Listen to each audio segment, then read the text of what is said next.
sampai ke Lumajang, Dok. Oh, ya. Cukup luas areanya. Berarti Jatim dibagi berapa? 2? Jatim kita bagi 3. Oh, 3. Oke. Ya, jadi ada Surabaya Utara itu jadi satu dengan Madura.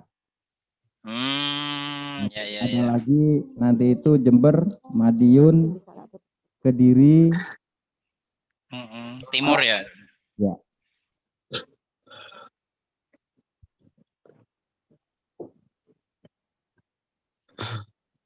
Jadi sepertiga ini ya. Iya, Dok, sepertiga.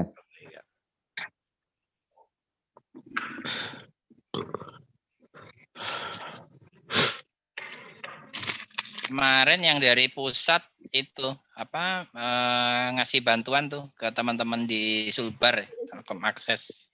Oh ya. Sama yang di banjir itu ya, Kalsel ya. Banjir sama gempa. Kemarin kirim bantuan ke Muhammadiyah itu. Alhamdulillah. Sini.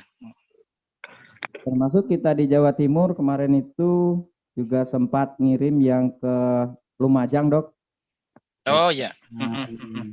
Gunung Merapi. Ya. Gunung Semeru ya. Semeru. Ya, Gunung Semeru. Iya, ini lagi pada protes semua, cari perhatian nih, bencana-bencana. Aduh. Baik, rekan-rekan, kita akan on air 5 menit lagi ya. Saya take over.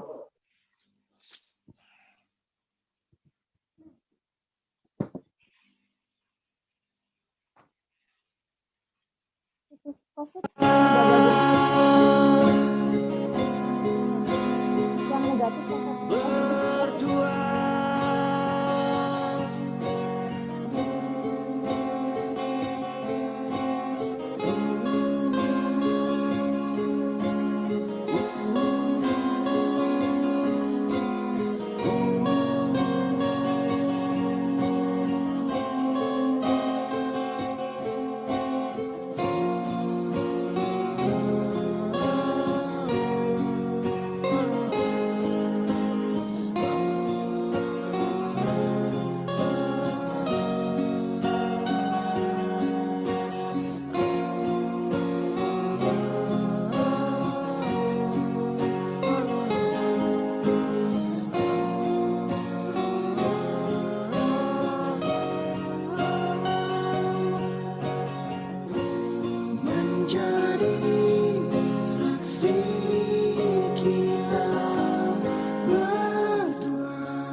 dalam sebuah cinta terdapat bahasa yang mengalun indah, mengisi jiwa, merindukan kisah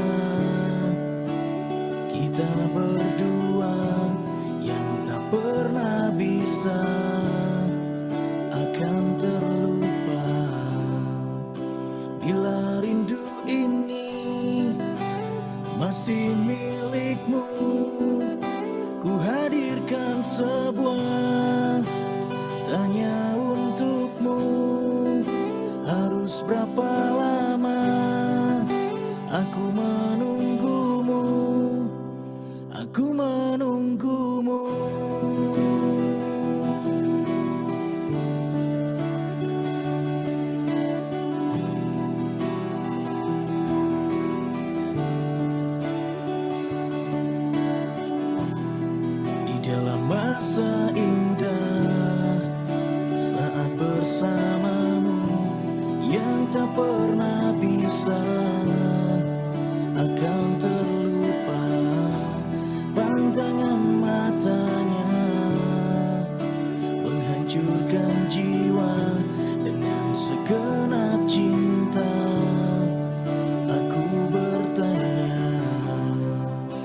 Bila rindu ini masih milikmu, ku hadirkan sebuah tanya untukmu. Harus berapa lama aku menunggumu, aku menunggumu.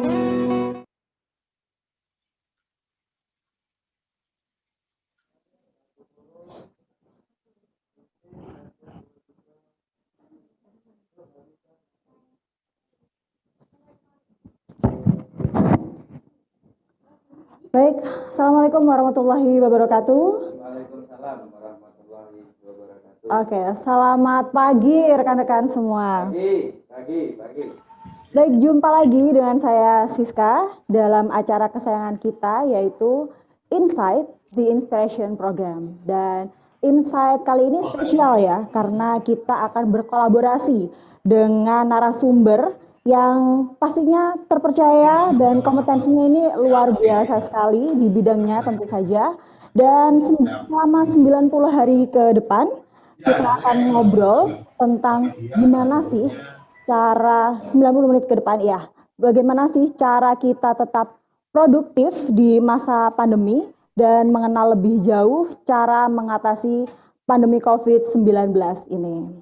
Tapi sebelumnya saya ingin mengucapkan bela sungkawa terlebih dahulu kepada saudara-saudara kita yang ada di Majene, Manado, Jawa Barat yang menjadi korban bencana gempa yang dengan kekuatan yang besar. Juga di Kalimantan yang menjadi korban bencana banjir dan sepertinya bisa dikatakan bahwa banjir kali ini adalah banjir yang terbesar. Dan juga saudara-saudara kita yang ada di sekitaran Gunung Semeru. Dan bersama kita doakan semoga senantiasa mereka diberikan kekuatan yang luar biasa dalam menghadapi cobaan. Amin ya rabbal alamin. Baik Sobat Warrior, dalam 90 menit ke depan ini nggak seru ya kalau saya nggak bagi-bagi hadiah. Jadi buat teman-teman sekalian yang ingin mendapatkan hadiah langsung nih ya, hadiahnya cukup menarik.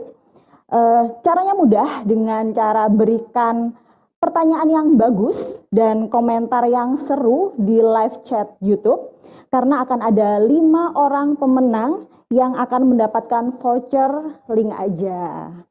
Oke sobat, nggak perlu lama-lama lagi karena untuk yang pertama kali ini saya akan mengundang sosok yang nggak asing lagi ya untuk kita semua di Jatim 2 ini. Sosok yang inspiratif juga, memotivasi. Dan di sebelah saya sudah ada Bapak Adril Zuyandris, Jatim 2. Selamat pagi Bapak. Pagi. Gimana Siska. Pak? Sehat ya Pak ya hari ini ya? Alhamdulillah pagi ini sehat. Oke, saya tuh, mohon maaf, mic-nya Bapak. Ya, alhamdulillah pagi ini sehat. Dan tadi pagi sempat olahraga lah. Wah, Barang 1 sempat. jam Nah, setengah. baru mau nanya nih Pak. Saya tuh paling seneng tuh kalau lihat Pak Adril tuh karena setiap hari tuh auranya itu kelihatan positif gitu Pak. Dan sehat banget. Dan ini memang nggak pernah sakit, hampir nggak pernah sakit ya Pak ya? Ya, mudah-mudahan enggak lah. Iya betul Ya, sekali. mudah-mudahan enggak sakit lah Mbak Siska. Itu tahu sedikit ini Bapak itu pasti Pak hari-harinya untuk menjaga imun biar tetap sehat itu seperti apa sih Pak? Baik. Terima kasih Mbak Siska. Aktivitas sehari-hari ya seperti biasa. Ya, pagi kita harus bangun ya. Kita bangun Betul. pagi, sholat subuh. Ya, setelah sholat subuh itu hari-hari tertentu itu saya melakukan olahraga, diantaranya bulu tangkis sama sepeda. Jadi kalau hari Jumat pagi ini tempat sepeda, kalau tadi kira-kira 1,5 jam lah. Oh, 1,5 jam, tapi jaraknya nggak terlalu jauh. Cukup 30 kilo kalau nggak salah tadi pagi. oke. Dan kalau hari Sabtu itu bulu tangkis sama hari Selasa pagi ya, kadang-kadang Selasa malam. Dan hari Minggu biasanya juga goes lagi. Oke. Artinya dalam kondisi apapun, dan yang saya rasakan pentingnya kita berolahraga, sehingga dengan olahraga ini bisa meningkatkan daya tahan tubuh, meningkatkan imun, sehingga kita bisa terhindar lah berusaha untuk terhindar dari beberapa penyakit. Dan yang kedua juga tidak lupa saya selalu mengkonsumsi vitamin C. Dan ini tidak saya hanya konsumsi pada saat pandemi, Mbak Siska. Ini sudah saya konsumsi dari bertahun-tahun yang lalu, mungkin 10-15 tahun yang lalu lah. Kalau dulu konsumsi vitamin C ini mungkin 2 hari sekali. Tapi semasa pandemi, saya pastikan setiap pagi 1 kaplet vitamin C itu selalu saya minum. Dan yang ketiga ya kita harus jaga pikiran, tidak boleh stres, selalu berupaya untuk memberikan yang terbaik kepada perusahaan, dan juga kita harus jaga pola makan, pola minum, pokoknya nggak usah keakean pola lah. Betul. Mungkin itu Mbak Siska. Jadi kegiatan sehari-hari untuk menjaga stamina fisik dan lain sebagainya. Jadi memang harus disempatkan untuk olahraga ya Pak ya, dan Olahraga. minum vitamin secara rutin. Dan juga mungkin saya tambahkan juga untuk terhindar dari COVID ini kita harus mematuhi protokol yang 5M itu ya Pak. Bukan Betul. lagi 3M ya, 5 kita sekarang. 5M. Ya. 5M. Nah itu mencuci tangan, memakai masker, terus kemudian menjaga jarak. Tambahan 2 lagi itu adalah menjauhi kerumunan dan mengurangi mobilitas. Mobilisasi. Ya, betul sekali.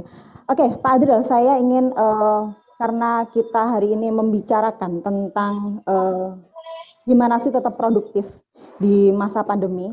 Nah, saya mau balik dulu ke total tenaga kerja ya kita di Jatim 2 ini. Ada 952 orang. Dan diantaranya ada yang terpapar COVID. Nah, mungkin Bapak bisa jelaskan sedikit mungkin Pak, kondisi naker kita itu yang memang sudah masih terpapar, yang sudah negatif, dan masih dalam pemantauan itu kondisinya itu seperti apa Pak? Baik, Mbak Siska, sebelum saya jawab pertanyaan Mbak Siska, izinkan saya nyapa dokter kita dulu ya. Oh, boleh. Ya. Selamat pagi, Dokter Corona Rintawan Spesialis Emergensi. Sehat ya dok? Alhamdulillah, selamat pagi Pak Adil, Fandri. Oke, jadi hari ini suatu kebanggaan bagi kami dok. Dokter bisa bergabung dengan tim saya. Kalau secara total tim saya itu ada 942 orang dok. Tapi yang bisa hadir pagi ini lebih kurang sekitar 100-110 orang. Banyak. Yang saya undang hanya leader-leadernya aja, karena yang teknisi kita nggak bisa undang. Kenapa kita nggak bisa undang? Karena mereka tetap harus kerja, dan mereka tetap harus melayani pelanggan, mulai dari pagi 7:30 sampai sore, sehingga mereka tidak bisa gabung dengan dokter pagi ini. Padahal mereka itu sangat ingin untuk gabung, tapi mohon maaf mereka nggak bisa gabung. Untuk itu mungkin sebagai laporan juga, tadi sudah disampaikan Mbak Siska, samping saya nyapa dokter, saya juga infokan ke dokter. Dari 942 karyawan kami, saat ini yang sempat terpapar positif dan sudah negatif itu 20 orang dok. Dan yang masih positif saat ini itu ada 10 orang. Sementara ada 4 orang yang ODP. Artinya ODP ini mohon maaf dok, yang ODP ini sudah kita swab antigen, hasilnya positif, terus dilanjut dengan swab PCR. Nah ini kita yang 4 orang ini masih menunggu hasil PCR dok. Ya. Jadi secara total ada 34. Siap. 34 itu kalau saya persentase lebih kurang 4% ya Mbak Siska ya. Betul. Jadi 4% yang sempat terpapar di tim saya. Nah, ini kita juga sudah berupaya untuk mengikuti protokol. Namun ya karena teman-teman teknisi ini kan harus tetap ke lapangan melayani pelanggan. Mereka berinteraksi, melayani pelanggan dalam rangka pasang baru, pemeliharaan, operation, dan lain sebagainya, Dok. Nah, ini untuk ini mungkin hari ini ada masukan, arahan dari dokter, bagaimana kami ini tetap produktif di masa pandemi. Dan juga nanti dokter bisa infokan ke kami terkait dengan apa itu donor konvalesen atau donor plasma. Terus yang ketiga nanti terkait dengan vaksin, Dok.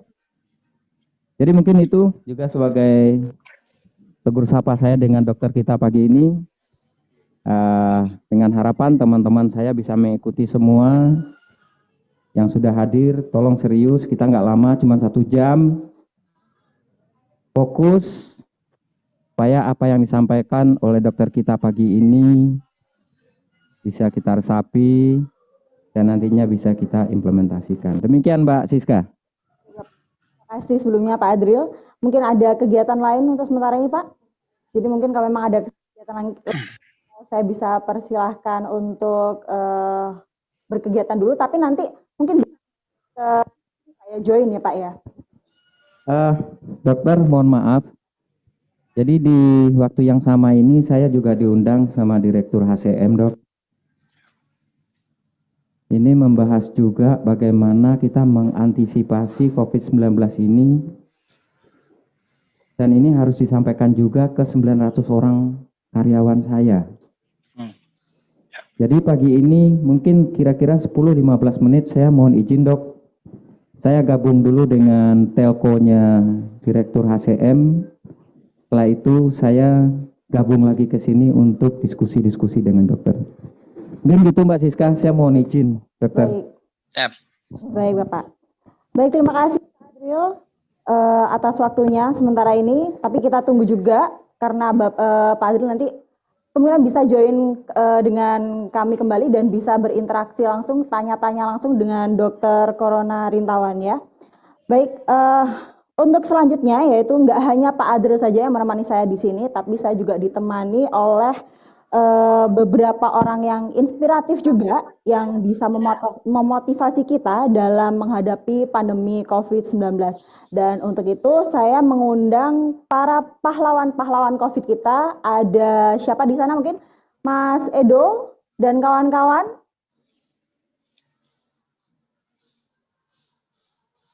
Nah, ini dia wajah-wajahnya.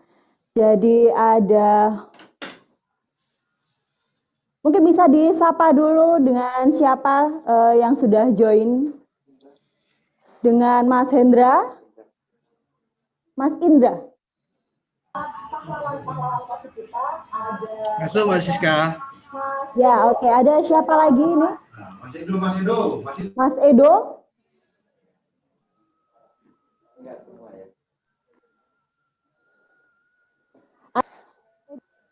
Mas Indra. Ada Mas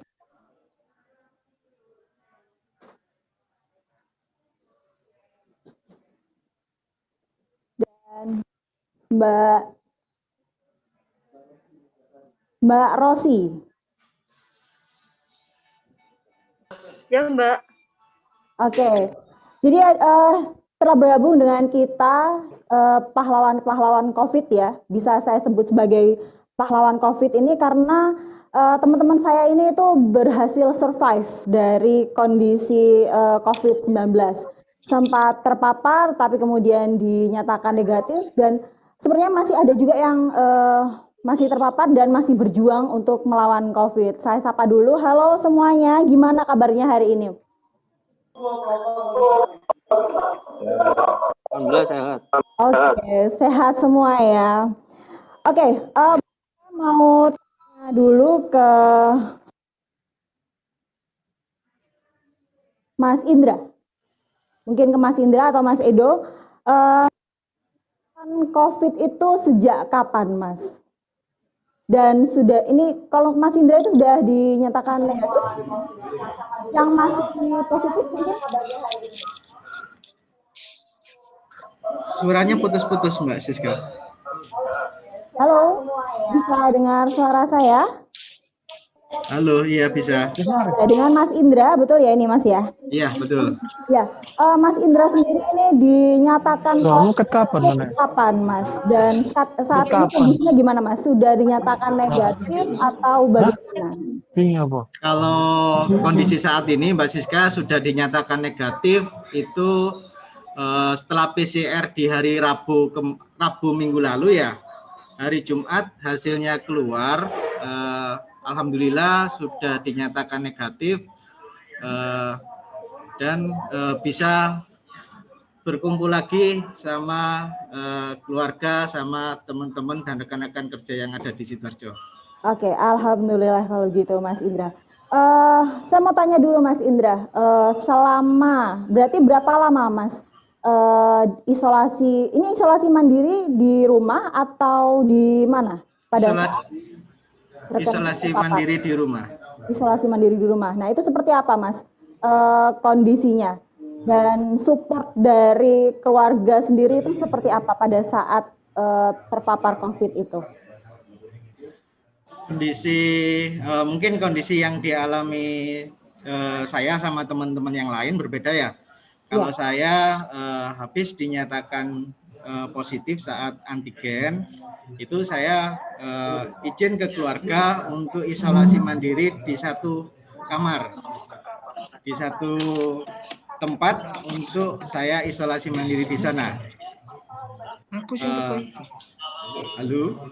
Ya, lanjut. Ya. Kemudian dari pihak keluarga support yang diberikan,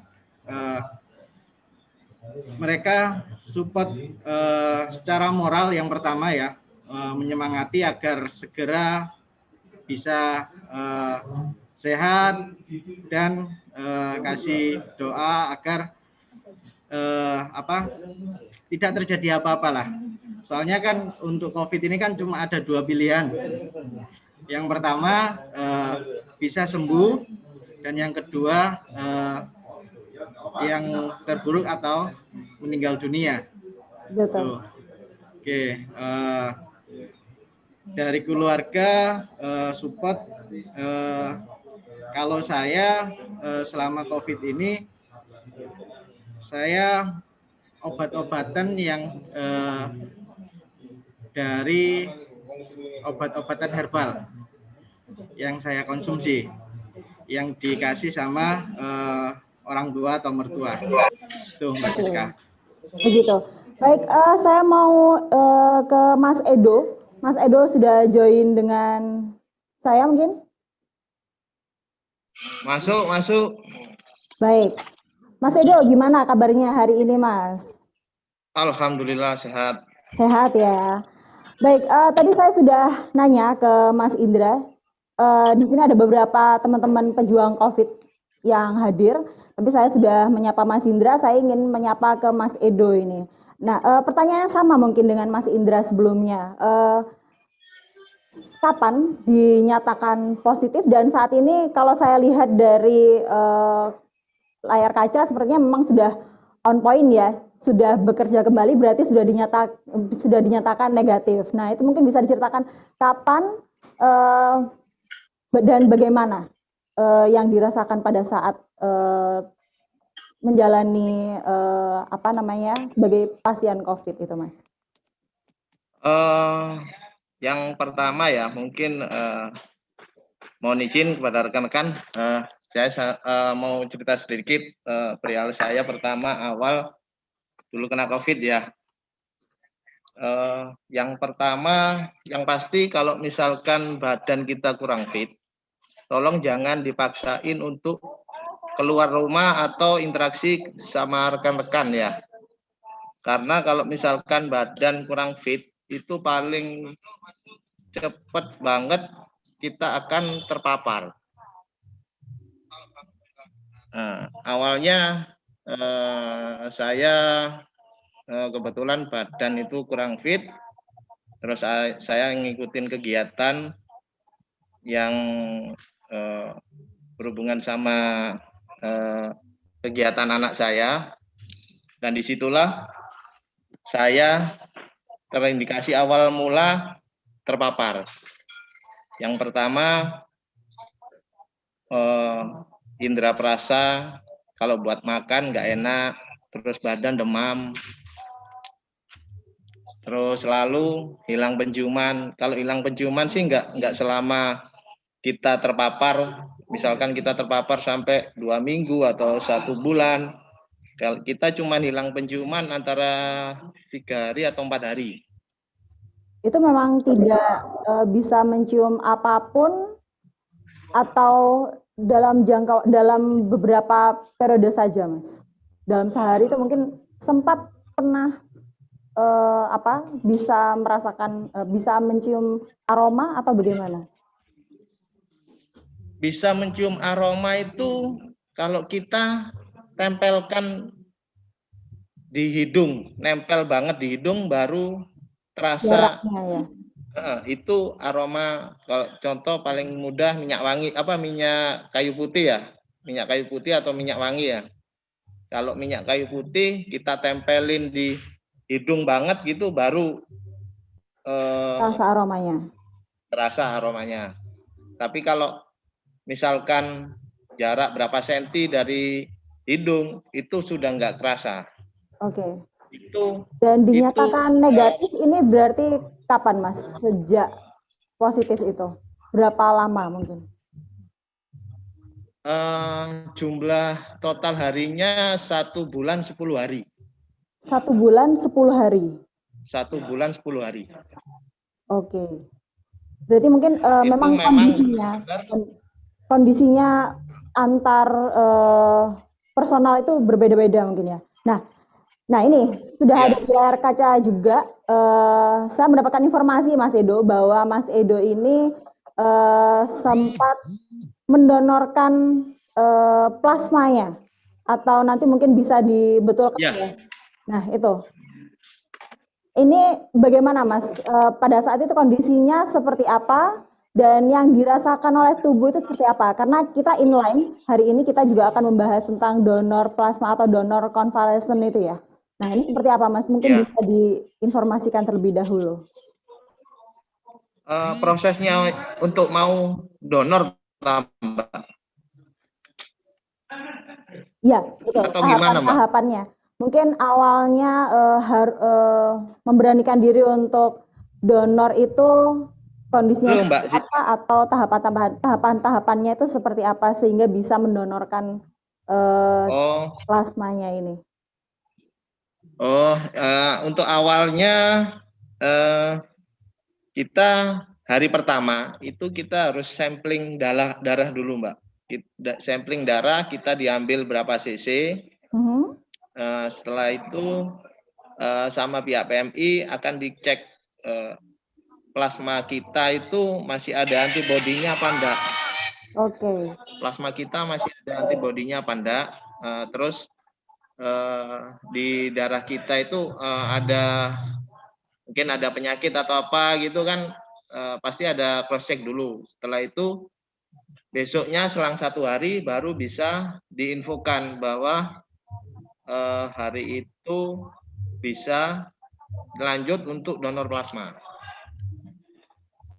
Nah, terakhir Mas, mungkin pada saat mendonor ini memang ditawari atau memang ingin sendiri untuk mendonorkan plasma itu? Ingin sendiri, Mbak.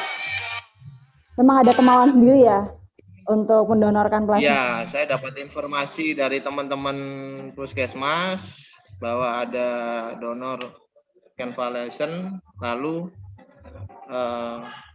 saya coba ajukan untuk donor itu.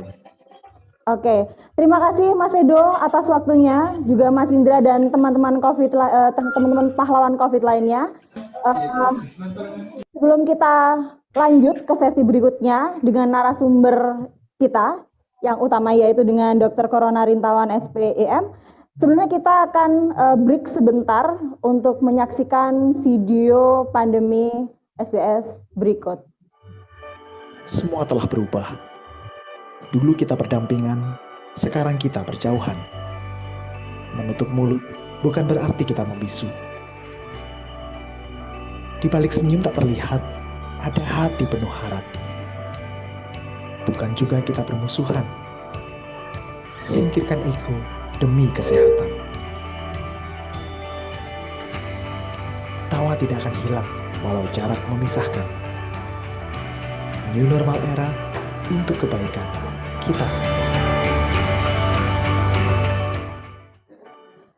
Baik, masih bersama Insight The Inspiration Program, dan seperti yang saya janjikan di awal tadi bahwa spesial kali ini kita akan mendatangkan narasumber dari luar yang akan memotivasi kita untuk terus survive di masa pandemi COVID-19 dan juga mengenal lebih baik cara menangani permasalahan-permasalahan COVID-19. Dan untuk itu saya undang langsung narasumber kita yaitu Dr. Corona Rintawan SPEM. Bagaimana kabarnya dokter? Alhamdulillah baik Mbak Siska. Selamat pagi. Sehat terus ya dok ya? Ya, baik. Dr. Corona Rintawan ini lahir di Surabaya ya dok ya? Lahir di Surabaya 1 Januari 1975 dan merupakan seorang dokter spesialis kedaruratan medis dan aktif di bidangnya sejak tahun 2003 dan juga memimpin tim medis Muhammadiyah dalam beberapa bencana. Jadi dan belakangan ini menjadi koordinator untuk upaya medis Muhammadiyah dalam menangkal pandemi coronavirus. Baik dokter, saya agak ini ya untuk dokter spesialis yang saya tahu itu kan seperti spesialis jantung, spesialis bedah dan lain-lain itu waktu disodorkan spesialis kedaruratan medis. Mungkin bisa dijelaskan sedikit dok tentang spesialis kedaruratan medis itu seperti apa sih dok? Ya, untuk spesialis yang betul memang istilah resminya spesialis emergency ya, spesialis emergency medicine itu memang cabang baru. Pendidikannya sudah sejak 2000, tetapi memang baru diakui resmi oleh Ikatan Dokter Indonesia tahun 2016 ya. Dan kemudian Konsil Kedokteran Indonesia meresmikan juga tahun 2019. Jadi ini memang baru Mbak. Jadi lulusannya nggak banyak. Jadi kita memang bergerak di konteks kedaruratan atau emergency di UGD maupun tidak hanya di rumah sakit atau di UGD saja, tapi juga di luar rumah sakit. Jadi di bencana, kemudian kedaruratan sehari-hari seperti itu. Iya, saya sedikit dapat bocoran juga ini. Pernah ditugaskan di Aceh pada saat itu, pada saat bencana tsunami, betul ya dok ya? Terus kemudian pernah juga ke Filipina bersama tim medis untuk membantu korban Topan Haiyan, pernah juga membantu ke Nepal sebagai tim medis pasca gempa, juga ke Bangladesh untuk membantu pengungsi Rohingya dan memimpin tim Muhammadiyah Aid. Nah ini berarti memang seperti itu ya dok ya, tidak hanya di lingkungan rumah sakit tapi juga bisa kemana-mana, begitu dok? Betul. Betul. Jadi penguatannya memang untuk konteks kedaruratan sistem bukan hanya di rumah sakit saja, tapi juga terutama di luar rumah sakit ya. Gitu. Oke, itu memang ditunjuk atau memang dokter sendiri yang berkeinginan atau seperti apa itu dok? Dua-duanya sih. Jadi bagian memang ada yang mendapat amanah seperti pada saat di Rohingya itu kebetulan mendapat amanah dari Aliansi Kemanusiaan Indonesia untuk memimpin tim ya 12 NGO untuk melakukan respon medis fungsi Rohingya di sana gitu ya. Kemudian yang di Aceh, kemudian Filipina, Nepal, rata-rata memang karena adanya kebutuhan, kemudian saya mendapat amanah gitu ya. Tapi samping itu juga memang apa ya, hobi ya. Hobi. Jadi sudah jadi juga ya dok ya. Sudah mendarah daging terkait dengan apa ya, tugas-tugas kemanusiaan ini. Oke. Tadi saya sudah sedikit bercakap-cakap dengan Pak Adril Zuyandri mengenai kiat-kiatnya beliau dalam menghadapi COVID, tidak hanya pada saat COVID, tapi juga mungkin sudah mendarah daging di kehidupannya sehari-hari, bahwa bangun pagi, salat subuh, berolahraga sedikit lah. Kalau untuk dokter sendiri nih bagaimana sih dok? Memang kesehariannya itu seperti apa? Ingin tahu sedikit Ya. saja mungkin.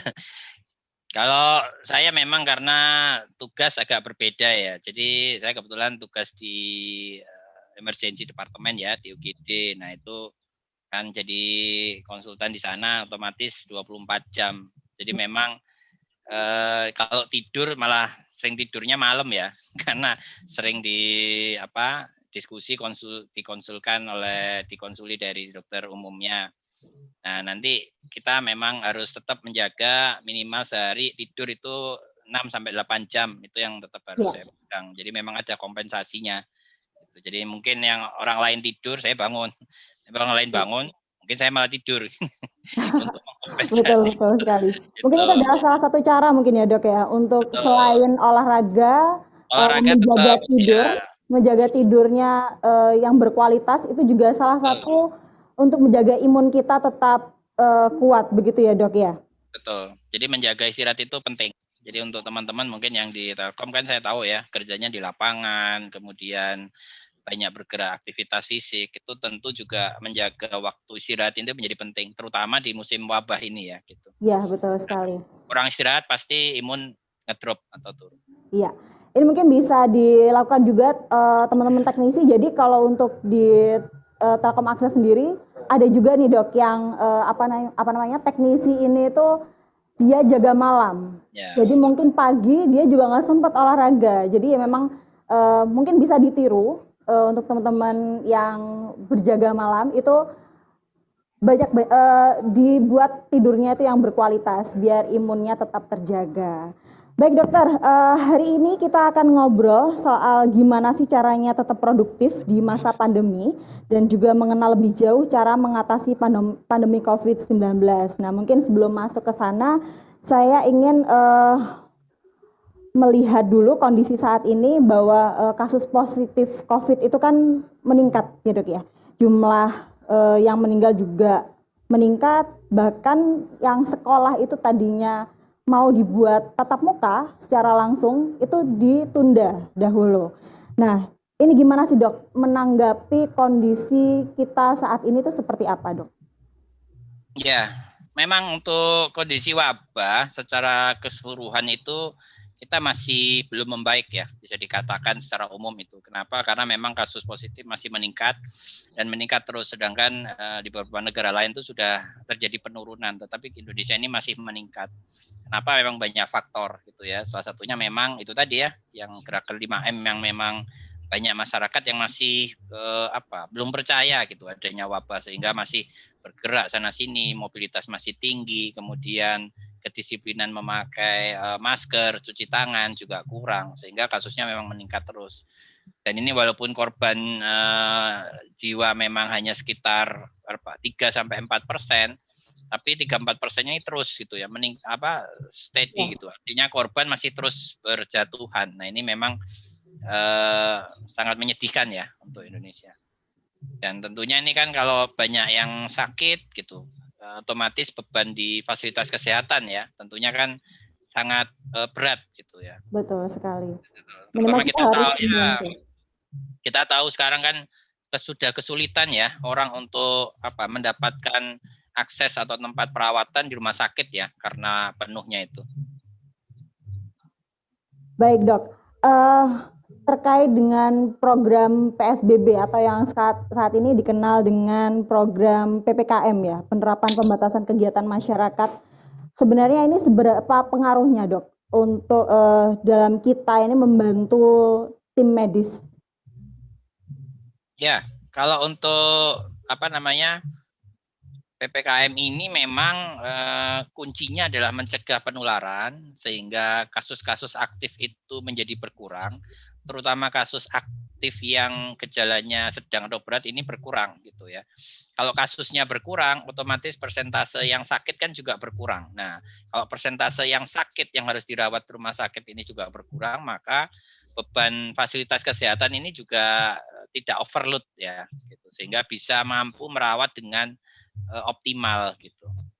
Jadi ini tentu sangat berpengaruh dengan catatan memang PPKM ini juga dilakukannya secara tegas gitu, menyeluruh dan homogen dalam arti memang semuanya gitu ya. Gitu, semuanya. Tidak tebang pilih masalahnya. Semua Ya, harus melakukan itu. betul sekali. Saya setuju Dok dengan pernyataan dokter tadi bahwa jangan pilih-pilih, kalau memang disiplin harus disiplin semua, seperti itu ya Dok ya. Dengan menerapkan masker, jaga jarak, mencuci tangan, ya intinya bersih-bersih lah gitu. Begitu ya Dok ya.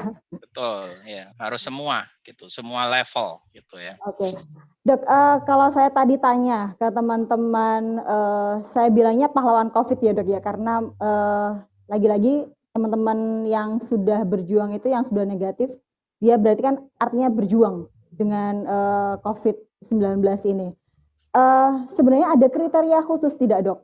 Teman-teman ini harus isolasi di rumah atau harus di rumah sakit, itu ada kriteria khususnya atau tidak Dok? Ya, memang kriterianya kalau untuk yang gejala ringan atau orang tanpa gejala, memang kita sarankan untuk isolasi mandiri di rumah. Tentunya kenapa? Karena memang biasanya yang gejala ringan atau orang tanpa gejala ini tidak membutuhkan fasilitas yang dari rumah sakit gitu. Fasilitas apa? Misalnya nih infus gitu, dia tidak perlu karena bisa makan minum baik.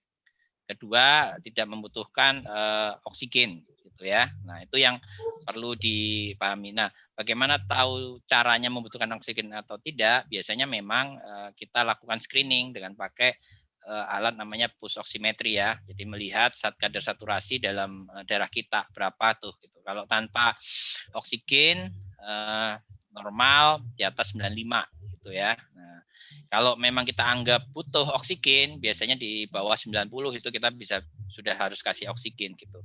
Nah, tahunya memang sebaiknya memeriksakan diri. Misalnya ini ada gejala ringan, kemudian ada riwayat kontak erat, itu segera bisa periksa gitu. Nanti rumah sakit atau fasilitas kesehatan yang men-screening, oh ini masih kondisi bagus gitu, bisa isolasi mandiri di rumah gitu, atau oh ini ternyata dari foto ronsennya ternyata ada pneumonia gitu, kemudian kadar oksigennya di bawah 90 gitu ya. Nah, ini harus butuh oksigen dan harus di rumah sakit. Nah, seperti itu. Tapi memang rata-rata kalau tidak ada gejala sesak ya, masih bisa makan minum baik gitu ya, itu kebanyakan memang bisa melakukan isolasi mandiri di rumah. Tentunya dengan pemantauan ya, melalui puskesmas setempat. Nah, baik, seperti itu. Jadi memang kriteria-kriterianya untuk bagi pasien COVID ini harus ke rumah sakit kapan, memang harus di rumah itu kapan. Nah, ini saya tadi perjalanan dari Jombang, Dok, ke Surabaya. Saya dengar di radio Surabaya, Suara Surabaya. Nah, di situ saya mungkin bisa saya infokan di sini juga bahwa ada terobosan di wilayah Madiun, itu membuat rumah sakit darurat dari gerbong kereta api. Nah, itu jadi gerbongnya itu didesain khusus untuk isolasi pasien COVID. Nah, memang banyak itu ya Dok ya, pasien COVID itu sampai harus dibuatkan gerbong kereta api untuk memenuhi kamar pasien COVID itu. Kondisi sekarang ya, karena memang rata-rata rumah sakit kita sudah hampir full ya untuk pasien-pasien COVID gitu ya. Dan memang tantangannya sebetulnya adalah bahkan pada kondisi ringan, gejala ringan, di mana sebetulnya pasien juga bisa melakukan isolasi mandiri di rumah, itu ternyata banyak yang tidak bisa melakukan isolasi mandiri di rumah karena kondisi rumahnya tidak memenuhi syarat ya, gitu. Artinya tidak bisa menghindari kontak dengan keluarga yang lain, gitu ya. Jadi masih banyak yang ternyata memang membutuhkan fasilitas isolasi ini, gitu. Nah, ini yang tentunya harus dipahami oleh masyarakat semua, gitu ya. Ya intinya sebetulnya nomor satu ya, jangan sampai tertular. Kedua, kalaupun tertular, jangan sampai nanti menjadi gejala sedang atau parah. gitu ya. Nah, ini yang trik-triknya itu yang harus dipahami supaya bisa apa? Tadi konteksnya hidup produktif ya, seperti itu. Kalaupun sudah terkena gejala ringan, ya harus berpikiran positif supaya nanti tetap gejala ringan sampai selesai isolasi. Baik, Dok. Tapi saya salut sebenarnya ya dengan tadi saya dengar di radio SS itu, wah sampai sebegininya ya. Sampai gerbong kereta api didesain khusus untuk pasien COVID itu terobosannya menurut saya luar biasa sekali untuk membantu tenaga medis ini. Nah, terlepas dari angka-angka COVID ini, Dok, sebenarnya selain gerbong kereta api didesain khusus untuk pasien COVID, sebenarnya sudah terobosan apa sih, Dok, yang sudah dilakukan tim medis ini untuk meminimalisir dan menyembuhkan pasien COVID itu sudah sebagaimana ya, Dok? Iya, kalau untuk tata laksana kita sesuai dengan pedoman dari Kemenkes ya. Jadi ada tata laksana sportif. Nah, sportif itu seperti oksigen, vitamin, suplemen. Kemudian ada medikamentosa ya, artinya obat-obatan itu yang juga sudah keluar dari pedomannya dari Kemenkes dan organisasi profesi. Jadi salah satunya memang kita memberikan sementara ini secara ilmiah memang belum ada satupun obat ya yang terbukti efektif untuk membunuh virus ini gitu. Jadi obat antivirusnya belum ada untuk yang COVID. Sedangkan obat antivirus yang kita pakai itu adalah yang secara empiris memang bisa membunuh virus, tapi virus yang lain seperti MERS atau SARS-CoV ya. Karena kita tahu bahwa wabah ini kan sebetulnya bukan yang pertama ya serangan virus corona ini gitu. Yang pertama yaitu adalah yang dulu di SARS tahun 2003 gitu ya. Yang kedua kemudian MERS-CoV yang dari Arab itu 2012.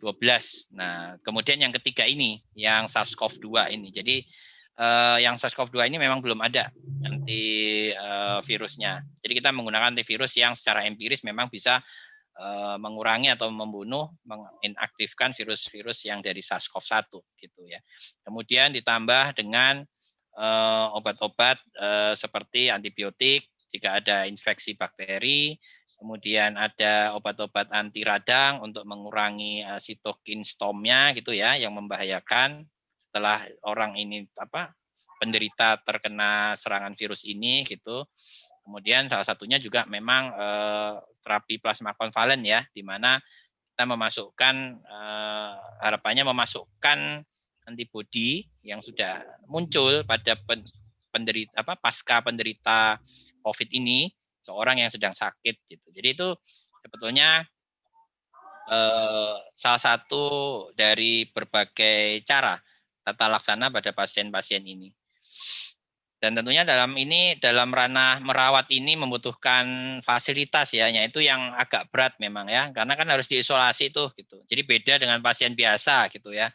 Kemudian untuk tenaga kesehatannya yang merawat juga harus pakai APD, alat pelindung diri level 3 ya, yang pakaian hazmat itu gitu. Jadi memang tantangan untuk fasilitas kesehatan dan tenaga kesehatan untuk merawat pasien ini ya seperti itu gitu. Dan kita biasanya buka ini banyak fasilitas kesehatan yang menambah ruang isolasi gitu ya, yang awalnya hanya 5 sekarang sudah nambah lagi jadi 20 gitu, merenovasi bangunannya gitu dengan cepat gitu ya, modifikasi bangunan yang sudah ada gitu ya, karena selama ini kan kita belum siap ya untuk menangani kasus-kasus wabah ini secara yang luas seperti sekarang ini gitu. Jadi ini banyak nih inovasi dari rumah sakit terkait dengan inovasi modifikasi fasilitas fisik bangunannya untuk renovasi menjadi ruang isolasi. Dan secara teknis mungkin dipisahkan juga dengan pasien yang lain ya, Dok ya, biar pasien juga tidak tertular begitu. Jadi banyak rumah sakit yang sekarang sudah memisahkan ya, bahkan dari depan dari UGD, dari sistem screening itu sudah begitu ada gejala yang mengarah, misalnya ada UGD COVID dan non COVID. Ya. Walaupun memang Walaupun memang beberapa ini kita harus tahu bahwa sebetulnya gejala dari COVID itu sangat luas ya. Jadi tidak hanya mengarah ke saluran pernafasan, karena khusus untuk virus coronavirus disease ini, SARS-CoV-2 ini, ya terikatnya pada reseptor ACE2, di mana itu tidak hanya di saluran pernafasan. Jadi WHO menyebutkan bahwa gejala-gejalanya mulai dari saluran pernafasan, saluran pencernaan gitu ya. Kemudian juga dari saraf ya, sistem saraf itu juga ada yang kena gitu. Jadi sebetulnya gejalanya memang sangat luas gitu ya. Banyak sekali yang saya temui itu ternyata datang mencret gitu ya, kita foto ternyata ada pneumonia gitu ya. Pada saat kita periksakan pneumonia itu radang paru ya. Pada saat kita periksakan swab PCR positif gitu ya. Ada yang murni hanya memang mencret tidak sembuh-sembuh, kita periksakan ternyata memang positif. Jadi sebetulnya memang itu tantangan ya untuk tenaga kesehatan dan fasilitas kesehatan untuk men-screening. Tapi biasanya memang ruang isolasi itu disendirikan gitu ya, terpisah dari yang lain. Jadi kalau memang untuk pasien-pasien yang lain sebetulnya tidak perlu takut ke rumah sakit gitu ya, karena kita membedakan fasilitas perawatannya juga ruangannya. Baik, ada lagi dok mungkin berkaitan dengan tes PCR, tes antigen maupun apa namanya.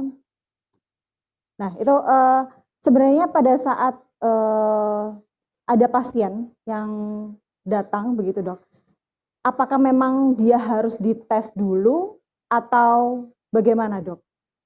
Kan ada rapid test, swab, antigen, kemudian PCR. Nah itu kalau mungkin yang PCR mungkin hanya untuk yang sudah terscreening dia positif antigennya atau positif di rapidnya ya dok ya. Nah untuk saat ini seperti apa dok untuk ininya?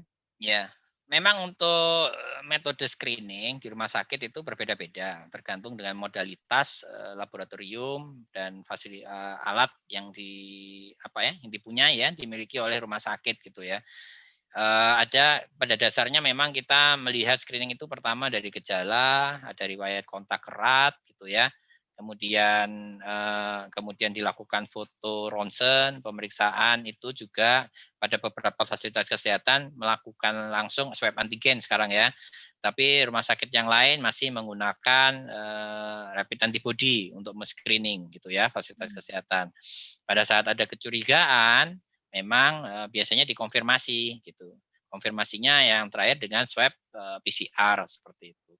Jadi sebetulnya memang modalitas sistem screening ini memang tiap rumah sakit berbeda, tetapi itu tadi pilihannya.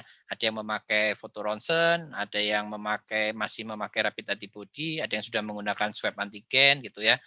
Ada yang kombinasi gitu ya. Misalnya ronsennya nih ada radang, tapi rapid antibody-nya negatif. Nah, itu nanti biasanya dikonsulkan ke spesialisnya perlu swab PCR atau tidak gitu ya. Jadi tidak semua langsung di swab PCR gitu ya, atau semua langsung di swab antigen enggak. Jadi kita melihat itu tadi gejala-gejalanya betul dan pemeriksaan fisiknya gitu. Karena sebenarnya memang saya beberapa kali itu berbincang dengan teman-teman, bahkan saya mempunyai anak gitu mungkin sakit demam sedikit yang biasanya yang dulu-dulu sebelum ada pandemi panas sedikit sudah langsung ke dokter. Panas sedikit sudah langsung ke rumah sakit ke UGD gitu. Nah, kalau sekarang itu mereka jadi berbalik dok. Ya. Jadi mereka mencoba mengantisipasi dulu. Jadi mencoba untuk menyembuhkan dulu di rumah begitu. Kalau memang sudah sembuh ya sudah. Tapi kalau memang itu ketakutan itu ada sepertinya untuk harus datang ke rumah sakit itu sepertinya ada ketakutan seperti itu, dok. Iya, sebetulnya kalau kita melihat ya, jadi dalam konteks COVID ini memang kita harus melihat resiko-resikonya pada saat kita melakukan aktivitas. Gejala itu muncul setelah paling cepat 5-6 hari ya, setelah kita terpapar. Jadi artinya pada saat muncul gejala, maka kita harus melihat trace back ceritanya ya. Gitu. Oh, hari ini saya kok nggak enak nih demam misalnya. Ya kita lihat 5-6 hari yang lalu saya kemana ya gitu. Kalau 5-6 hari lalu tidak ada riwayat ke kontak dengan pasien yang positif misalnya. atau tidak habis dari bepergian atau dari kegiatan berkerumun gitu ya. Ya saya kira aman ya, gitu. Aman, tidak perlu khawatir itu COVID, bisa periksa gitu ya. Karena di rumah sakit juga sudah dibedakan gitu ya. Nah, kecuali kalau memang misalnya ada hari Sabtu misalnya nih demam gitu, tapi Seninnya wah itu ketemu dengan teman, kemarin temannya itu dapat berita positif gitu ya. Atau dalam satu meeting gitu, setelah hari Sabtu gejala, ternyata yang dalam satu meeting itu juga bergejala semua lah. Ini menjadi apa ya? Harus menjadi awareness bahwa itu kemungkinan memang COVID gitu ya. Karena kalau penyakit biasa kan nggak seperti itu gitu ya. Sehingga harus memeriksakan diri segera gitu. Tujuannya memeriksakan diri dengan cepat ini sebetulnya bukan hanya untuk memastikan kita terkena COVID atau tidak, tapi intinya sebetulnya adalah kita justru menyelamatkan orang lain. Jadi kalau jadi dibilang para survivor itu juga pahlawan, sebetulnya orang-orang yang dengan sadar segera memeriksakan diri untuk memastikan dia COVID atau tidak, itu adalah pahlawan untuk keluarganya gitu.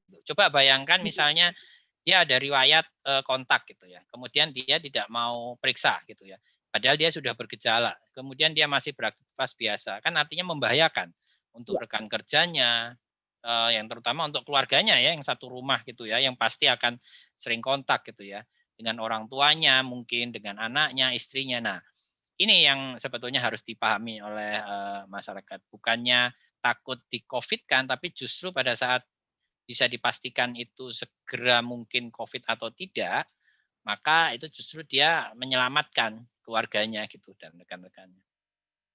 Baik dok, tadi saya juga sudah berbincang dengan salah satu survivor yang mendonorkan plasmanya. Nah, saya ingin tahu sedikit mungkin dok, saya sedikit tahu tentang donor konvalen ya dok ya, betul saya sebutkan ya? Yep.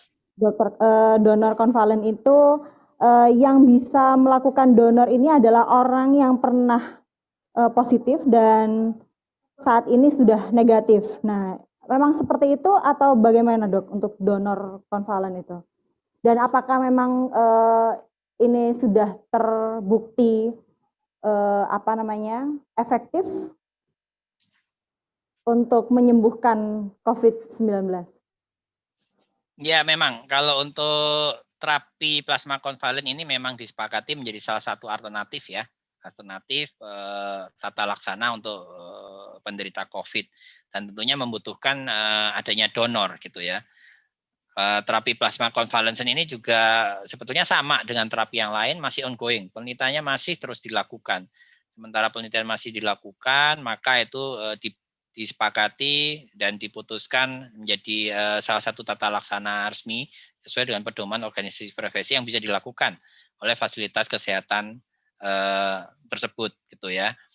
Dan pada beberapa kasus memang efektif gitu ya. Tentunya syarat dan ketentuan berlaku kapan harus diberikan untuk pasien yang bagaimana. Nah itu biasanya nanti urusannya fasilitas kesehatan tersebut ya untuk menentukan siapa yang harus mendapatkan tata laksana itu gitu ya.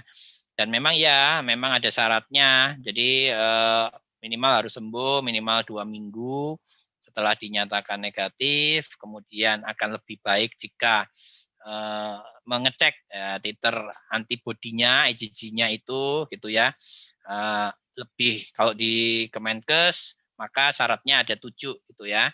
Pertama usia 17 sampai 60 tahun. Kemudian bagi wanita yang belum pernah hamil gitu ya. Sudah pernah swab PCR dinyatakan negatif ya. Kemudian orangnya tidak punya komorbid gitu ya. Komorbid penyakit seperti diabetes, darah tinggi ya. Kemudian tidak mempunyai penyakit-penyakit menular yang melalui transfusi darah. Itu nanti tadi Mas udah juga di screening juga kan, diambil darahnya dulu gitu ya. Kemudian golongan darahnya harus sesuai gitu ya. Nah, ini untuk titer antibodi ini penting untuk memastikan apakah nanti itu efektif atau tidak gitu, karena kan kita memasukkan antibodi ya ke orang tersebut. Tidak semua OTG, tidak semua pasien pasca COVID yang mempunyai titer antibodi IgG ini yang tinggi gitu ya. Syaratnya kalau di pedoman Kemenkes itu lebih dari 320 ya. Nah, untuk donor sendiri dok, untuk yang pendonornya maupun yang menerima donor itu sampai sejauh ini ada efek-efek khusus tidak dok yang dirasakan setelah mendonor atau menerima donor tersebut? Kalau untuk pendonor sama seperti transfusi darah seperti biasa ya, baik efek sampingnya maupun baik untuk pendonornya maupun yang resipiennya gitu ya, yang penerima donornya gitu. Jadi nggak ada apa ya efek tambahan atau di luar itu sama gitu ya. Jadi kalau untuk pendonor ya tentunya dia akan diambil darahnya kan, artinya harus dipastikan dia tidak mengalami misalnya nih shock hipovolemik setelah donor gitu ya, karena tekanan darahnya terlalu rendah gitu ya. Nah itu yang untuk yang pendonornya gitu, sehingga setelah mendonorkan memang harus dipastikan makan minumnya baik ya, suplemennya baik sehingga bisa cepat tergantikan ya gitu. Untuk resipiennya memang ada juga efek sampingnya gitu. Tapi walaupun jarang ya, jarang. Nah, efek sampingnya mulai yang ringan sampai berat, mulai dari efek alergi, kemudian efek ringan tuh misalnya demam, kemudian ada sesak juga. Itu sebetulnya untuk yang transfusi plasma ini tidak ada perbedaan dengan efek samping dari donor darah yang biasa itu. Jadi sama gitu ya. Ini dok, mungkin tadi kan saya di awal juga sudah menginformasikan ke rekan-rekan sekalian bahwa akan ada hadiah ya untuk bagi penanya gitu. Nah ini saya sudah diberikan juga pertanyaan dari live chat YouTube dari Anisatul Ziziana. Nah ini pertanyaan sepertinya dok. Izin bertanya dok, apakah antibiotik itu efektif dalam mencegah atau mengobati COVID-19? Antibiotik, dok. Ya, bagus pertanyaannya. Jadi antibiotik itu untuk bakteri ya, bukan virus. Jadi jelas kalau satunya virus itu antibiotik untuk membunuh bakteri ya nggak akan efektif. Gitu. Biasanya antibiotik itu memang kita berikan jika ada tanda-tanda mengarah ke infeksi bakteri. Jadi seperti kita ketahui seringkali infeksi virus itu di bahasa Jawanya didomplengi ya, ditumpangi gitu ya oleh infeksi bakteri. Kenapa? Karena pada saat kita terkena infeksi virus, kondisi tubuh kita turun gitu ya. Nah, pada saat kondisi kita turun, masuklah bakteri-bakteri itu gitu ya untuk infeksi gitu. Nah, pada saat ada bukti, ini ternyata bukan hanya virus nih, tapi ada bukti juga ada infeksi bakteri gitu, maka ya memang kita berikan untuk antibiotik. Tapi kalau hanya gejala ringan gitu ya, betul-betul hanya karena virusnya tidak ada bukti mengarah ke adanya infeksi bakteri, sebetulnya nggak perlu antibiotik. Cukup suplemen sama obat-obat simptomatis ya, misalnya mual dikasih obat anti mual, demam dikasih obat anti demam, pusing ya obat anti pusing, itu aja sih sebetulnya. Baik, satu lagi dok yang sedikit terlupa untuk sesi donor konvalesen ini ya. Sebenarnya berapa kali sih pendonor itu bisa mendonorkan plasmanya dok? Itu nanti dilihat dari balik lagi prinsipnya adalah kita melihat titernya ya, titer antibodinya. Jadi sebetulnya nanti dari PMI akan melakukan screening gitu ya, apakah titer antibodinya memang masih tinggi atau tidak gitu ya. Karena secara teori IgG ini orang setelah dalam beberapa waktu 6 sampai 8 bulan itu akan turun gitu ya. Pada saat nanti ternyata dalam darahnya sudah tidak ditemukan lagi IgG, nah tentunya ini juga tidak akan efektif gitu ya, terapi plasma konvalennya seperti itu. Begitu. Tapi ada kemungkinan bisa mendonorkan lebih dari satu kali? Bisa, karena kan secara teori bisa sampai IgG ini bisa sampai 6-8 bulan ya. Jadi kalau ada setelah donor gitu, Kemudian biasa kan kita untuk pemulihan itu mengembalikan apa ya, eritrosit itu kan 3 bulan ya, gitu. Jadi rata-rata IgG ini masih bisa bertahan untuk didonorkan itu bisa 2 kali gitu ya, 2 kali. Tapi paling pas ya dicek dulu sebetulnya sebelum donor. Dicek titer antibodinya berapa, masih tinggi, oke, bisa donor gitu. Baik. Oke, berkaitan dengan vitamin Dok yang sudah disinggung tadi. Sebenarnya standar kita itu harus mengkonsumsi vitamin. Vitamin itu apakah memang bisa dikonsumsi terus-menerus atau bagaimana Dok? Itu berpengaruh nggak sebenarnya sama imun kita? Vitamin ya penting gitu ya. Jadi untuk menjaga sebetulnya asupan makan sehat gitu ya, minum yang sehat, pola hidup yang sehat, misalnya tidak merokok ya, tidak minum minuman keras itu juga cukup gitu ya. Selama itu dipastikan. Kalau memang ragu, memang ada akses untuk punya tambahan suplemen vitamin itu bagus gitu ya. Vitamin C atau vitamin D atau multivitamin yang lain. Jadi sebetulnya ini memang penting dan memang harus rutin diminum tiap hari gitu. Karena efeknya suplemen ini bukan seperti obat simptom yang diminum kalau ada gejala ya gitu. Tapi aman, ya? betul, vitamin ini aman gitu ya. Kebanyakan vitamin ini jika diminum dan kita cukup minum air putih ya, itu nanti kelebihannya akan dibuang melalui urin gitu ya. Oke. Jadi nggak ada masalah.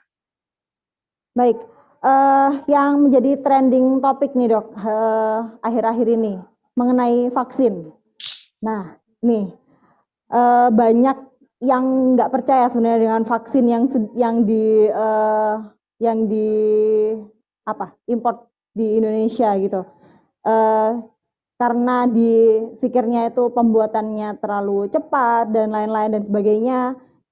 Nah sebenarnya tuh saya ingin tahu dulu sebelum melangkah jauh, standar pembuatan vaksin itu seberapa lama sih Dok sebenarnya itu?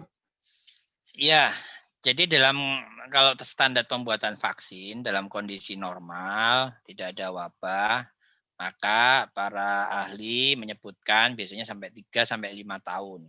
Ya, tetapi dalam kondisi wabah tentunya kan berarti terjadi kedaruratan. Nah ini maka prosesnya dipercepat.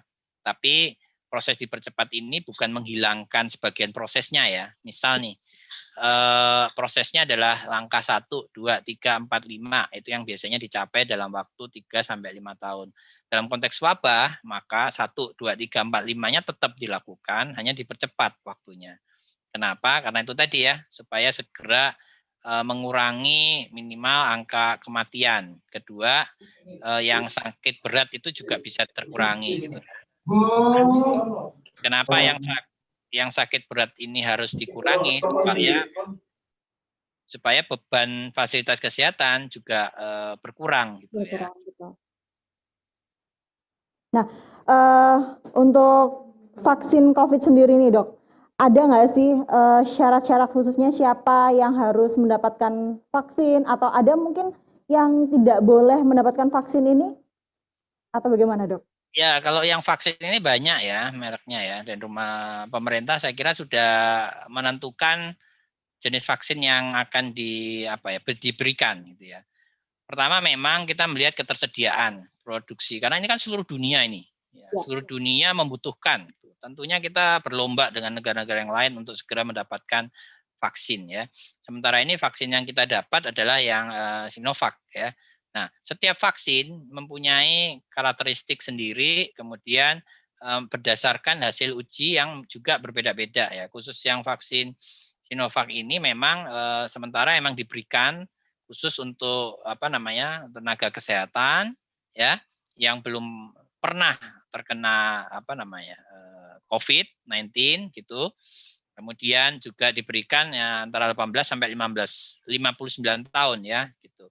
Ini untuk yang tahap 1. Nah, nanti mungkin pada saat vaksin lain yang datang itu juga persyaratannya akan berbeda karena menyesuaikan dengan uji klinis yang dilakukan oleh produsen vaksin tersebut gitu ya. Baik, ini memang sebenarnya dibutuhkan dan juga mungkin menghimbau untuk teman-teman sekalian jangan takut dengan vaksin ini ya, karena memang walaupun masuk langsung Indonesia itu nggak langsung diberikan, tapi juga diuji dulu ya dok ya. Betul. Ujiannya ya, diujinya sudah di Brasil ya, Turki gitu ya. Kemudian jadi banyak India gitu ya. Jadi sebetulnya untuk keamanannya untuk yang vaksin ini sudah teruji gitu ya.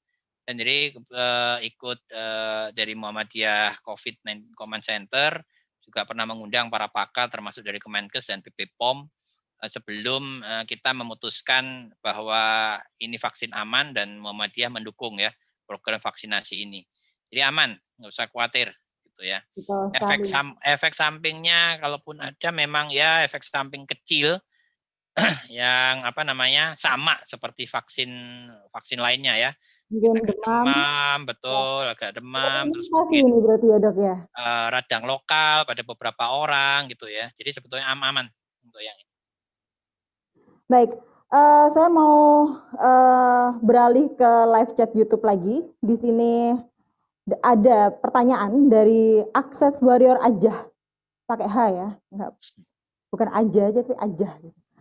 Mohon izin bertanya dok, menurut dokter semakin banyaknya rekan kami yang terpapar kini yang telah dinyatakan negatif, apakah yang telah dinyatakan negatif ini dapat menjadi carrier untuk rekan-rekannya dok? Oh, oke. Ya, good question. Jadi kalau sudah negatif aman ya, gitu. Jadi sangat aman gitu ya.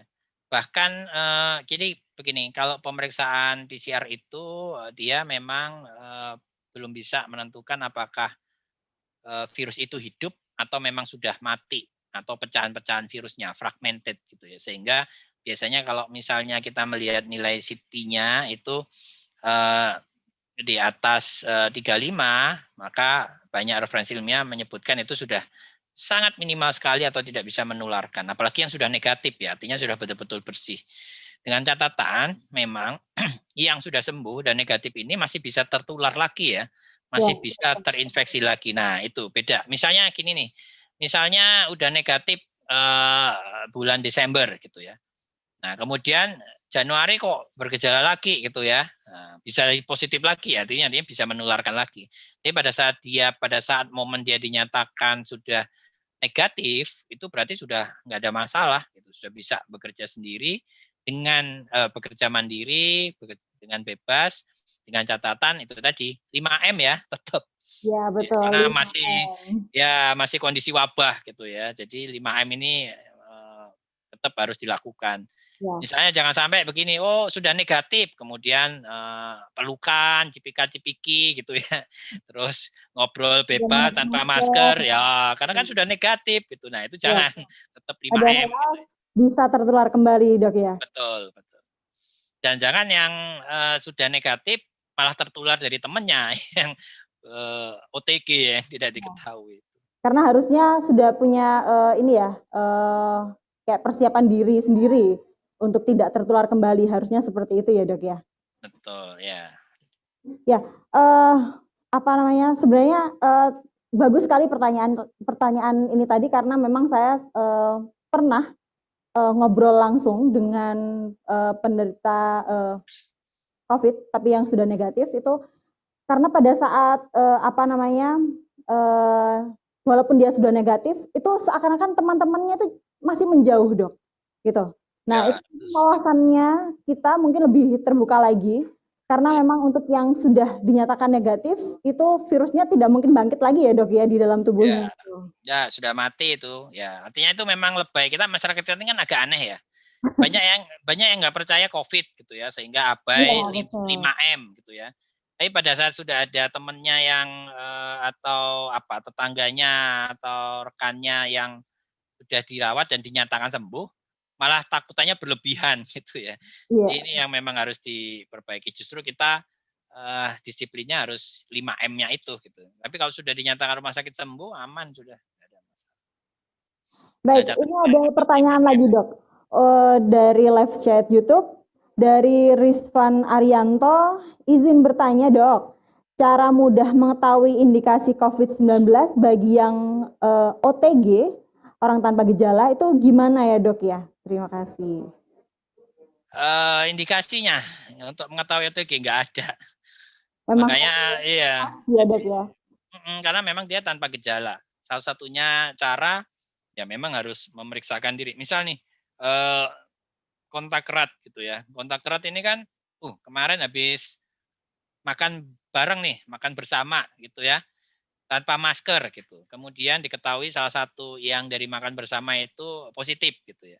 Maka rekannya ini kan walaupun nggak ada gejala, tapi bukan berarti nggak ada virus kan gitu. Karena hitungannya makan bersama lebih dari 15 menit gitu ya, nggak pakai masker, maka kan resiko tinggi tertular. Maka anggapannya kalau orang-orang ini tanpa gejala, maka dia sudah menjadi OTG. Nah, dan istilahnya kontak erat gitu ya. Artinya kalau sudah ada riwayat kontak erat, anggapannya walaupun tidak ada gejala memang sudah dianggap OTG dan harus melakukan isolasi. Memastikannya bagaimana? Karena nggak ada gejala ya memastikannya lewat pemeriksaan laboratorium, ya dia harus inisiatif untuk memeriksakan antigen atau PCR ya gitu. Oke. Dan mungkin yang memang jadi masker sendiri itu fungsinya tidak hanya untuk yang sakit saja, tapi untuk kita-kita yang sehat itu juga wajib memakai ya. Siapa ya? Semoga saja memang tidak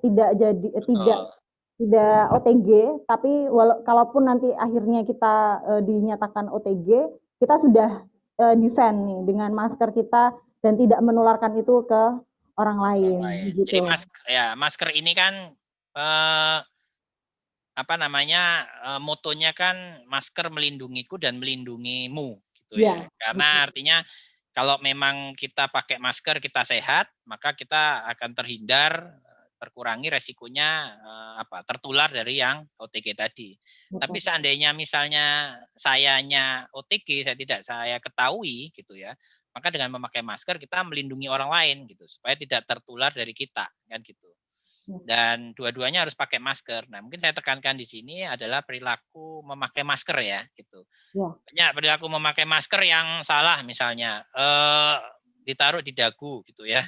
Kemudian hidungnya nggak mau menutup, jadi di bawah hidung, gitu. Yang paling parah di bawah dagu, gitu ya, di leher tambah. Nah itu yang harus dipahami bahwa masker ini wajib menutup hidung dan mulut karena itu adalah port the entry, artinya tempat masuknya virus ini dan tempat keluarnya virus seandainya kita OTG gitu ya. Nah, kedua memang kadang saya masih sering melihat nih, memang disiplin memakai masker, hidungnya tertutup, mulutnya tertutup. Tetapi pada saat ngobrol, pada saat berbicara, karena dia harus berteriak, dia turunkan maskernya. Kemudian berbicara. Nah, setelah berbicara, maskernya dipasang lagi menutup hidung dan mulut. Nah, ini perilaku yang saya kira sangat salah gitu ya. Iya gitu. Karena justru pada saat kita berbicara, berteriak, bernyanyi, itu aerosol yang keluar ini sangat banyak sekali gitu ya. Dan itu resiko untuk menularkan ke orang lain. Justru pada saat diam itu resikonya kecil gitu. Oke. Untuk ngobrol-ngobrol tentang masker sendiri, Dok. Sekarang kan banyak sekali tuh jenis masker ya, Dok ya. Sebenarnya dari dokter sendiri ada kiat nggak? Masker yang standar banget itu seperti apa? Masker kain apakah memang bisa menangkal virus ini atau bagaimana, Dok? Bisa, masker kain. Jadi salah satu referensi ilmiah menyebutkan memang masker kain ini, tapi tentunya yang berlapis ya. Jadi masker kain, katun, 2 lapis, kemudian di dalamnya diberi tisu itu bisa sampai 75-80% menyaring virus gitu ya. Artinya cukup signifikan ya.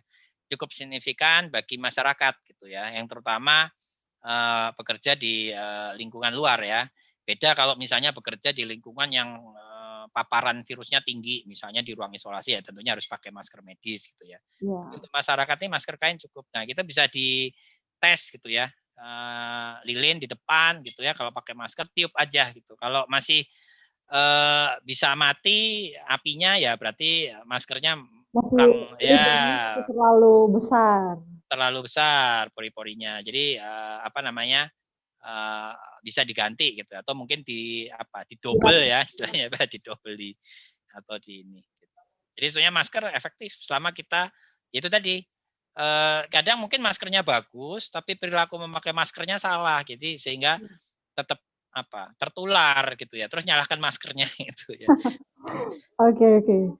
Baik Dok, ada pertanyaan lagi dari live chat YouTube lagi, yaitu dari NAB. Kepada siapa hasil donor plasma darah ini akan didistribusikan? Apakah hanya kepada pasien yang positif atau bisa digunakan sebagai cara preventif untuk mencegah terpapar COVID-19, Dok? Silakan. Hanya kepada pasien positif dengan kondisi tertentu, gitu ya. Jadi nanti rumah sakit yang akan men-screening, oh ternyata pasien ini butuh atau tidak. Gitu. Jadi bukan untuk mencegah. Baik. Ada pertanyaan lagi, Dok. Sebenarnya ada banyak sekali ini. Nah, ini ada dari Nita Dwi Astuti. Kali ini dari Instagram. Dok, jika Bu Swi terkena COVID, apakah ASI-nya boleh dikasihkan ke anak? Apakah anak bisa terkena juga? Nah, ini di para ibu menyusui sepertinya nih, Dok. Ya, Aku khawatir karena ada bayi yang digendong terus. Ya. Bagus ini pertanyaannya. Jadi Ikatan Dokter Anak Indonesia juga sudah menyebutkan bahwa tetap ASI harus diberikan ya, gitu. Karena COVID ini sampai saat ini ya berdasarkan observasi ilmiah tidak menularkan melalui ASI ya, tidak bisa ditularkan melalui ASI. Tapi masalahnya kan adalah pada saat menyusui itu maka ibunya harus wajib memakai masker karena penularannya tidak melalui ASI-nya tapi melalui nafas dan ya gitu. Jadi aman selama ibunya memang disiplin memakai masker ya gitu. Nggak ada masalah gitu. Kalau memang ada kekhawatiran memang pakai ini ya istilahnya di ASI simpan ya istilahnya ya. Nah, pakai betul. Tapi ASI-nya sendiri harus tetap diberikan. Harus tetap diberikan. Betul, jangan ya. Jadi salah satu antibodi juga ya, Dok ya, untuk betul, sangat penting bagi anak gitu ya. Jadi tidak ada alasan untuk menghentikan ASI jika Ibu Busui ini terkena COVID. Baik, sudah terjawab ya, Mbak Nita Dwi Astuti. Jadi ini sebenarnya memang Mbak Nita ini sedang menyusui, Dok, tapi takut juga kalau karena sehari-harinya itu bekerja di Surabaya. Nah, ini takut menularkan kalau dia OTG gitu mungkin, Dok. Tapi semoga tidak ya, Mbak Nita ya. Oke, waktunya masih sebentar lagi mungkin, tapi ada beberapa pertanyaan. Saya mau tanya sekali lagi, masih boleh ya, Dok ya? Boleh. Oke, ini ada dari Rai Seta Prabandini, Mbak Rai. Saya mau tanya, Dok, apakah obat antivirus oseltamivir fosfat itu aman dikonsumsi oleh semua yang terpapar, ataukah ada indikasi siapa saja yang bisa mengkonsumsi? Ya, jadi mungkin seperti yang saya jelaskan sebelumnya ya, untuk SARS-CoV-2 ini belum ada obat antivirusnya. Jadi kalau dibilang obat ini oseltamivir, ada lagi yang omiprisir segala macam itu memang kita memberikannya sesuai indikasi gitu ya. Biasanya memang pada pasien-pasien yang kondisi sedang atau berat kita berikan itu gitu ya. Kalau kondisi ringan sebenarnya tidak ada bukti secara ilmiah bahwa obat-obat tersebut itu bisa membunuh atau menginaktifkan virus ini gitu dalam tubuh gitu. Jadi itu mungkin bisa menjawab gitu. Ini khawatirnya kan akhirnya semua orang beli gitu ya, bahkan ya gejala ringan beli gitu, terus habis itu sembuh. Ini karena minum ini, padahal ya sembuhnya karena daya tahan tubuhnya sendiri gitu, dengan suplemen, vitamin, cukup istirahat, olahraga ya. Yang terpenting adalah kondisi tubuh ya, Dok ya, harus betul gitu. Jadi sebetulnya enggak gitu ya. Jadi untuk COVID belum ada obat antivirusnya. Oke, terjawab ya Mbak Rai.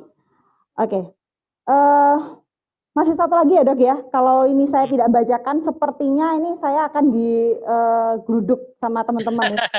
Ya, penting karena ini langsung dikirim langsung ini ke studio saya ini.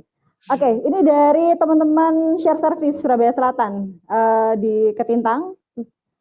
Apa yang seharusnya kita lakukan setelah ada kontak langsung dengan penderita positif COVID Dan apakah saat itu juga kita bisa tes langsung atau menunggu jeda sampai merasakan indikasi terpapar COVID, Dok? Baik, ini Nah, pertanyaan sangat bagus ya. Kadang memang sering sekali saya di Japri nanyakan kemarin habis kontak gitu ya. Terus kapan harus periksa gitu ya. Jadi setelah kita terpapar gitu ya. Pada saat kita terpapar ada beberapa faktor yang memang harus kita perhatikan. Pertama, apakah kita memakai APD? APD ini dalam hal ini masker ya pada saat kontak dengan orang tersebut. Kedua, apakah kita waktu itu jaraknya dekat, sangat dekat atau lebih dari 1 meter gitu ya. Ketiga, waktunya gitu ya. Apakah kita kontak tersebut misalnya hanya ketemu sambil jalan kemudian menyapa atau memang ngobrol intens ya gitu. Nah, maka 3 hal ini yang menjadi pertimbangan kita dalam melihat apakah orang itu kontak erat atau tidak. Kemudian jika itu sudah terpapar, artinya kita anggap oke semua sudah terpapar, maka ada proses namanya inkubasi di mana virus membutuhkan waktu untuk bereplikasi sehingga terdetek oleh laboratorium. Ya, referensi menyebutkan paling cepat 5 hari kalau di pedoman gitu ya. Tapi referensi ilmiah ada yang menyebutkan 4 hari. Maka orang tersebut nggak bisa nih misalnya Senin ngobrol lama, meeting atau mungkin makan bersama gitu ya. Kemudian Selasa dapat kabar si salah satu dari yang ketemu itu positif. Kemudian Rebunya langsung cek lab. Nah, itu kemungkinan besar negatif. Gitu ya. Nah, ini artinya false negatif. Artinya memang negatif bukan berarti virus itu enggak ada, tetapi memang masih belum banyak untuk bisa dideteksi oleh laboratorium. Maka saya sarankan memang setelah ada riwayat kontak erat, nanti makanya menunggu 5 sampai 6 hari. Nah, apa yang dilakukan selama 5-6 hari ya otomatis untuk kehati-hatian memang isolasi mandiri gitu ya. Isolasi mandiri ini bisa misalnya kalau di rumah, wah ini nggak ada fasilitas isolasi mandiri ya agak strict. Pakai masker walaupun di rumah ya. Gitu. Jadi artinya ngobrol dengan anak, ngobrol dengan orang tua, dengan istri pakai masker. Gitu ya. Nah itu yang salah satu yang paling mudah bisa dilakukan. Nanti hari kelima kemudian baru melakukan swab ya, PCR gitu. Atau antigen gitu ya. Misalnya PCR-nya tidak ada akses ke PCR gitu ya. Gitu. Baik. Terakhir nih Dok, terakhir sekali ya karena ini memang waktunya sudah sedikit mepet ya. Di Telkom Akses sendiri sekarang ini tuh sedang menggalakkan rutin tes antigen, swab antigen Dok.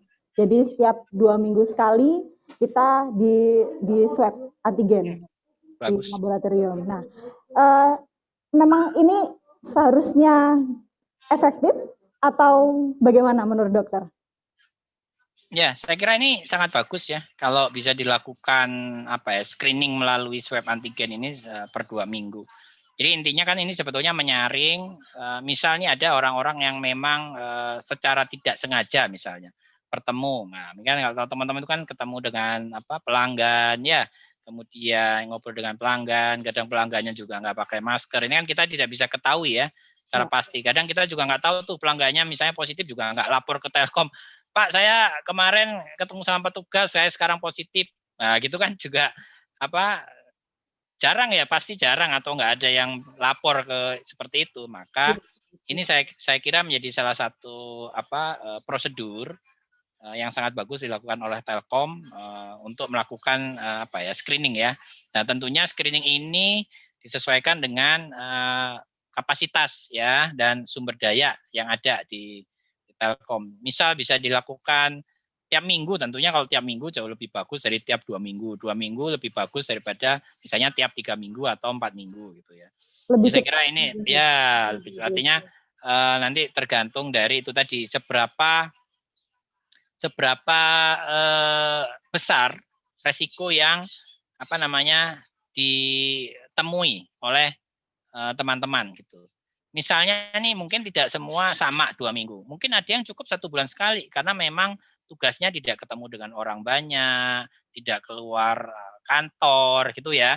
Sehingga mungkin bisa 1 bulan sekali gitu ya. Tetapi pada orang-orang yang memang resiko tinggi, dia keluar kantor, tugas di lapangan, kemudian sering ketemu dengan pelanggan segala macam, ya mungkin bisa 2 minggu gitu, atau 1 minggu sekali. Jadi memang bisa dilakukan sama atau mungkin terbatas dengan ini ya kriteria tertentu gitu ya. Ya.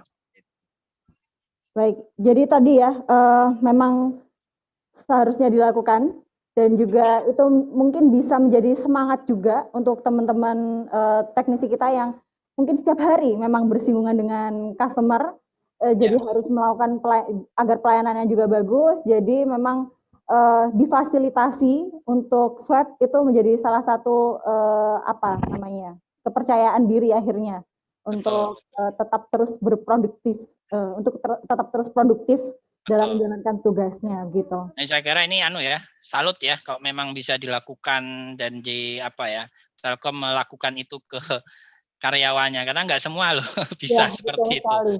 Nggak semua. Terus berkelanjutan dok sampai pandemi ini berakhir gitu ya. Ya, dan jangan lupa jangan sampai tidak berharap juga bahwa harapannya memang harus kuat bahwa COVID ini dengan berjuang bersama-sama bisa dibasmi. Karena ini sebenarnya pandemi ini bukan untuk yang pertama kali ya dok ya. Sebelumnya di tahun berapa kalau saya lihat di berita-berita itu juga pernah mengalami pandemi dan akhirnya juga surut juga gitu, bahkan hilang juga pandemi itu. Betul. Jadi ini dunia ini bukan pandemi yang pertama di dunia. Di Indonesia sendiri juga kita pernah ada flu burung, flu babi gitu ya. Dan ke depan sepertinya sulit menghindari kemungkinan terkena pandemi lagi. Karena ini kita bicara tentang banyak faktor ya, kerusakan lingkungan, kemudian perubahan perilaku. Jadi kita memang harus siap gitu, mau tidak mau. Nah, dalam konteks sekarang kita memang berdoa supaya wabah ini segera berakhir, tetapi dalam konteks ini wabah masih ada, maka kita harus mengetahui nih strateginya melawan tanda kutip ya dan tetap produktif gitu ya. Jadi kita harus tahu tentang 5M ini, menghindari kerumunan, pakai masker, cuci tangan. Kita juga harus tahu resiko-resiko tempat-tempat resiko tinggi, ruang tertutup, tidak ada ventilasi yang terbuka ya. Kemudian kita harus jaga jarak gitu ya. Kalaupun ada bertemu di tempat ruang tertutup, kita harus mengurangi durasinya, jangan lama-lama gitu ya. Harus kurang dari 45 menit sudah harus selesai gitu, seperti itu. Jadi sebenarnya dengan kita tahu kelemahan virus ini, kita tahu strategi melawannya, ini akan kita menjadi bisa tetap produktif ya. Baik, terima kasih Dokter Corona Rintawan sudah menyempatkan hadir, tapi sebelumnya saya mungkin mau mengumumkan dulu pemenang-pemenang yang mendapatkan voucher link aja sebesar 50.000 masing-masing. Cukup ya, lumayan lah untuk tambah-tambah pulsa ini sepertinya ya. Jadi untuk pemenangnya dengan yang dirasa pertanyaannya bagus, yang pertama ada dari Akses Warrior Aja. Selamat untuk Akses Warrior Aja mendapatkan voucher link aja sebesar Rp50.000. Ada juga NIB, kemudian Mbak Nita Dwi Astuti yang sedang mungkin saat ini lagi menyusui, kemudian Mbak Rai Seta, dan yang terakhir rekan-rekan dari Share Service Surabaya Selatan. Selamat mendapatkan voucher link aja sebesar Rp50.000. Jangan lupa untuk pemenang untuk DM di Instagram ya. Di Instagram diberikan nomor link ajanya. Jadi biar nggak salah kirim nih link ajanya. Oke, terima kasih dokter sudah meluangkan waktunya dan juga mau berbagi ilmunya dengan kita semua gitu. Sehat-sehat selalu. Semoga yang disampaikan dokter tadi itu bisa menjadikan motivasi dan inspirasi untuk kita semua ya untuk melawan COVID, dan yakin pasti bisa melawan COVID-19 ini ya dok ya. Amin, amin. Baik, terima kasih dokter, sehat selalu. Ya. Terima kasih. Baik. Ya, terima kasih Mbak Siska, tetap semangat ya untuk teman-teman, tetap disiplin, jaga diri gitu ya dan keluarga. Ya. Dan jangan lupa ya 5M. 5M, betul sekali 5M. Dengan 5M kita bisa melalui wabah ini sampai berakhir gitu ya dengan tetap sehat. Baik, terima kasih Dok, sehat selalu. Baik, sudah 90 menit sudah saya menemani teman-teman sekalian untuk membicarakan ngobrol bareng dengan Dokter Corona Rintawan tentang gimana sih cara kita tetap produktif di masa pandemi dan mengenal lebih jauh cara mengatasi pandemi COVID-19 ini ya. Dan kalau saya tarik garis merahnya bahwa COVID ini itu akan bisa segera berakhir kalau kita disiplin. Kunci utamanya adalah disiplin.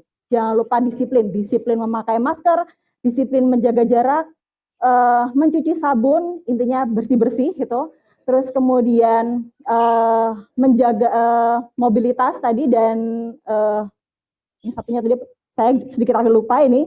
Yang jelas adalah kunci utamanya adalah disiplin. Oke, teman-teman, cukup sekian mungkin insight hari ini dan saya harap teman-teman sekalian sehat selalu dan kita terus yakinkan bahwa kita bisa memerangi COVID-19 ini. Baik, sampai jumpa di insight selanjutnya. Saya Siska undur diri. Sampai jumpa. Wassalamualaikum warahmatullahi wabarakatuh.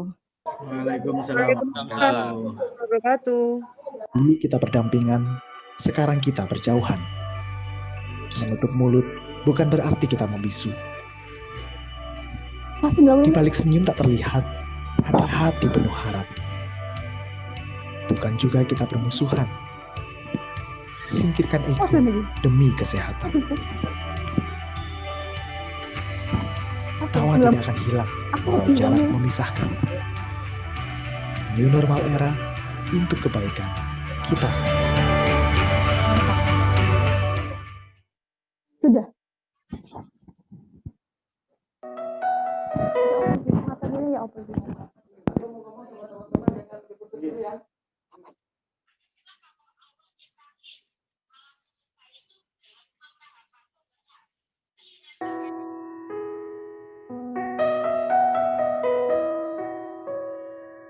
Saat semua menghilang, kau tetap setia menjaga.